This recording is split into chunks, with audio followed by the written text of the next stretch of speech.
ಜಮೀನು ವಿವಾದದ ಹಿನ್ನೆಲೆ ಮನೆ ಮೇಲೆ ಕಲ್ಲು ತೂರಾಟ ಮಾಡಲಾಗಿದೆ. ಅಷ್ಟಕ್ಕೆ ನಿಲ್ಲದೆ ಮನೆಗೆ ನುಗ್ಗಿ ಕಾರದ ಪುಡಿ ಎರಚಿ ದಾಳಿ ಮಾಡಿದ್ದು ಕಾರು ಜಖಮಾಗಿದೆ.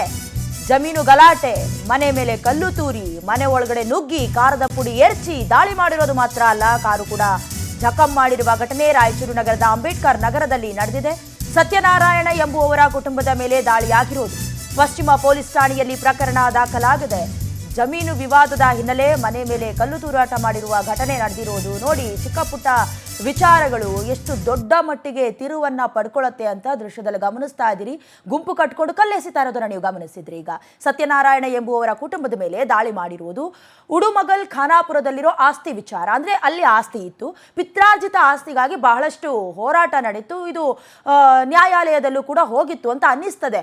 ಭೀಮದಾಸು ಹನುಮಂತ ಅನ್ನೋರ ಕಬ್ಜದಲ್ಲಿತ್ತು, ಹಾಗಾಗಿ ಗಲಾಟೆ ಆಗಿರೋದು. ಇನ್ನು ಗ್ರಾಮ ಲೆಕ್ಕಿಗನ ಬಳಿ ವಂಶಾವಳಿ ಪಡೆಯೋದಕ್ಕೆ ಹೋದಾಗ ಗಲಾಟೆ ಶುರುವಾಗಿರೋದು ಗೊತ್ತಾಗ್ತಾ ಇದೆ. ಮನೆಯಲ್ಲಿದ್ದವರು ಸಣ್ಣ ಪುಟ್ಟ ಗಾಯಗಳಿಂದ ಪಾರಾಗಿರೋದು ಗೊತ್ತಾಗ್ತಾ ಇದೆ. ಸದ್ಯ ಪಶ್ಚಿಮ ಪೊಲೀಸ್ ಠಾಣೆಯಲ್ಲಿ ಪ್ರತಿ ದೂರು ಕೂಡ ದಾಖಲಾಗಿದೆ. ಈಗಾಗಲೇ ತನಿಖೆಯನ್ನ ಕೂಡ ಪೊಲೀಸರು ಆರಂಭಿಸಿದ್ದಾರೆ.